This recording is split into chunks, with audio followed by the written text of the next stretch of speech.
हरियाणा विधानसभा चुनाव में करारी हार के लिए भूपेंद्र हुड्डा जहां खुद को बचाना चाहते हैं, वहीं उनके पुराने वफादार साथी भी अब उनके बारे में अब खरी खरी बात कहने लग गए हैं। भूपेंद्र हुड्डा ने उद्याभान के जरिए करण सिंह दलाल की अध्यक्षता में कमेटी बनाकर जहां हार के कारणों के लिए ईवीएम को जिम्मेदार ठहराने का पूरा प्रबंध कर दिया है, वहीं पर वो अपनी आखिरी लड़ाई को अब अगली लड़ाई में बदलना चाहते हैं। लेकिन उनकी इन सारी की सारी चालों के बारे में उनके ही अब वफादार रहे नेता पोल पट्टी खोलने लग गए हैं। वो चुनाव में हार के लिए भूपेंद्र हुड्डा को जिम्मेदार ठहराने लगे हैं। ऐसे ही दो नेताओं ने भूपेंद्र हुड्डा की पोल खोलने का काम किया है। ये दो नेता कौन से हैं और उन्होंने भूपेंद्र हुड्डा की पोल पट्टी कैसे खोल ली है, ये जानने के लिए आज की इस खरी खरी खबर को आप जरूर देखिए।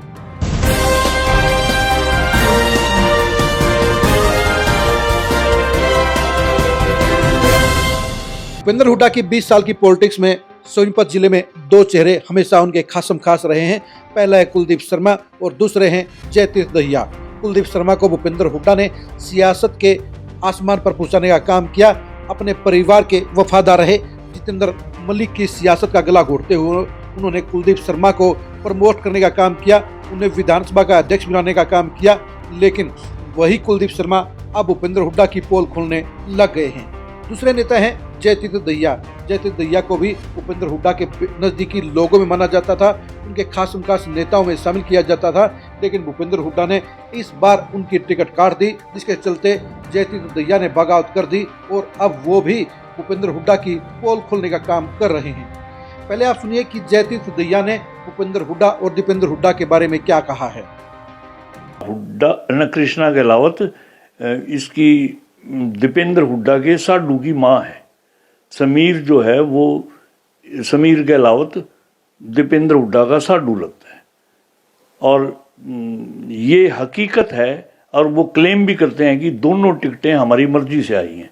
जय भगवान को टिकट ज्योति मिर्दा जो इसकी साली है दीपेंद्र की, वो खुलेआम उसने क्लेम किया कि ये दोनों टिकटें मैं दिलवा के लाई हूँ।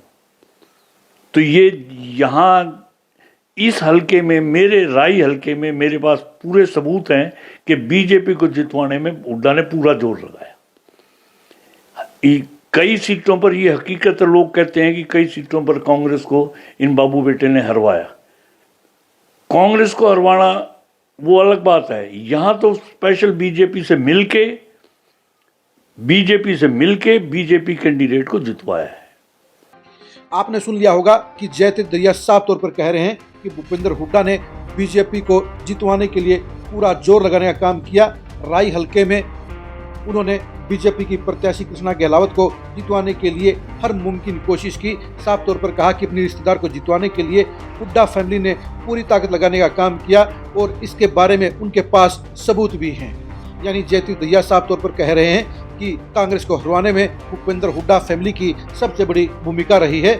जयतीर्थ दहिया के आरोप बेहद गंभीर कहे जाएंगे, क्योंकि जयतीर्थ दहिया ने जो बातें कही हैं उनका सियासत में बड़ा मायने रखता है, बड़ा मतलब निकलता है। और साफ तौर पर कहा जा सकता है कि जयतीर्थ दहिया जैसे वफादार रहे नेता के ये बयान भूपेंद्र हुड्डा के लिए बड़ी परेशानी खड़ी कर सकते हैं। इसी तरह से कुलदीप शर्मा ने भी मीडिया के सामने साफ तौर पर कहा है कि बड़े लोगों की वजह से कांग्रेस की हार हुई, क्योंकि जहां बीजेपी संगठन की मजबूती के साथ चुनाव लड़ रही थी, वहीं पर कांग्रेस के पास दूर दूर तक ब्लॉक लेवल तक भी संगठन नहीं था, नेता नहीं थे, वर्कर नहीं थे। वो इशारों में कह रहे हैं कि संगठन के लिए साफ तौर पर जिन बड़े लोगों की जिम्मेदारी थी उनमें भूपेंद्र हुड्डा का नाम सबसे बड़ा और सबसे पहले था। इसके साथ साथ कुलदीप शर्मा ने यह भी कहा कि चुनाव में हार के लिए गलत रणनीति भी जिम्मेदार थी। रणनीति बनाने का पूरा जिम्मा भूपेंद्र हुड्डा का था, क्योंकि बेशक उनको सीएम प्रोजेक्ट नहीं किया गया था, लेकिन जिस तरह से उनके बेटे दीपेंद्र हुड्डा को हरियाणा मांगे हिसाब यात्रा के जरिए 6 महीने फील्ड में निकाला गया, जिस तरह से भूपेंद्र हुड्डा को बेहतर सीटें दी गई, उसके आधार पर कहा जा सकता है कि चुनाव के लिए सारी रणनीति भूपेंद्र हुड्डा ने बनाई। आप खुद ही सुनिए कि कुलदीप शर्मा ने भी इस रणनीति और संगठन को लेकर क्या कहा। बहुत गंभीरता से सब लोगों को मिल बैठकर विचार करना चाहिए, और नहीं करेंगे तो मरेंगे।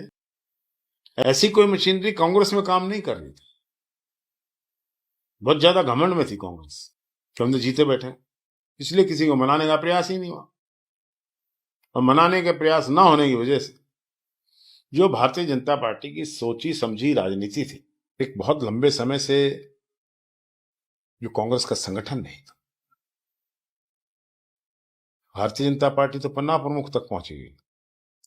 उनके तो 60 वोटर के ऊपर एक आदमी बैठा है, और हमारा संगठन ब्लॉक लेवल का भी नहीं। 12 सीटें तो ऐसी हैं, कहीं 300 से आ रहे हैं, कहीं 700 से आ रहे हैं, कहीं 1200 से आ रहे हैं, कहीं 32 से आ रहे हैं, कहीं 1000 से आ रहे हैं। कांग्रेस अपनी गलत स्ट्रेटजी से आ रही है। कांग्रेस बहुत संतुष्ट थी अपने बारे में।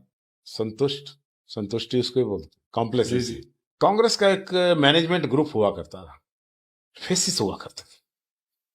देखिए, एक समय था कांग्रेस में भजनलाल जी थे, ओम प्रकाश जिंदल थे, पंडित चिरंजीव लाल शर्मा थे, सरदार पाल सिंह थे, कुमारी शैलजा थी, अवतार बढ़ाना थे, जो वीरेंद्र सिंह थे, और ऐसे बहुत और नाम मैं ले सकता हूं, जो कांग्रेस के डिफरेंट ग्रुप्स के फेसिस हुआ करते थे। आज वो फेसिस नहीं। उनको आप सिर्फ एक लीडर की प्रोजेक्शन पे चले जाए, एक या 2 लीडर्स पर सारा इलेक्शन चला जाए, I don't accept it. Kuldeep Sharma ने साफ तौर पर कहा है, कांग्रेस की हार के लिए संगठन नहीं होना एक बड़ा कारण था। इसके अलावा कांग्रेस की चुनाव में गलत रणनीति ने भी हार में बड़ी भूमिका निभाने का काम किया। यानी कुलदीप शर्मा ने भी इशारों में साफ तौर पर कह दिया है कि भूपेंद्र हुड्डा के कारण ही हरियाणा में कांग्रेस चुनाव हारी है। भूपेंद्र हुड्डा के इन दोनों ही वफादार नेताओं के ये कड़वे बयान, ये कड़वी सच्चाई साफ तौर पर कह रही है कि भूपेंद्र हुड्डा ही हरियाणा में कांग्रेस की हार के लिए जिम्मेदार हैं। जहां भूपेंद्र हुड्डा अपनी हार के लिए ईवीएम को दोषी ठहराने की कोशिश कर रहे हैं, वो इस हार के लिए पूर्व मंत्री रहे और अपने समधी करण सिंह दलाल की अगुवाई में बनी कमेटी के जरिए सिर्फ ईवीएम को ही बहाना बनाने की कोशिश कर रहे हैं। वहीं पर कुलदीप शर्मा और जयतीर्थ दहिया ने साफ तौर पर बता दिया है कि इस हार के लिए ईवीएम जिम्मेदार नहीं है, बल्कि भूपेंद्र हुड्डा और दीपेंद्र हुड्डा जिम्मेदार हैं। कांग्रेस की हार के लिए कुलदीप शर्मा और जयतीर्थ दहिया के आरोपों से आप कितना सहमत हैं, कमेंट करके जरूर बताइए। कांग्रेस की हार के लिए भूपेंद्र हुड्डा और दीपेंद्र हुड्डा की कितनी जिम्मेदारी है, ये भी कमेंट करके जरूर बताइए। कांग्रेस की 3 चुनाव में लगातार दुर्गति कराने के लिए जिम्मेदारी किसकी है, ये भी कमेंट करके जरूर बताइए। आप हमारे फेसबुक पेज को फॉलो कीजिए, आप हमारे यूट्यूब चैनल को सब्सक्राइब कीजिए। नमस्कार।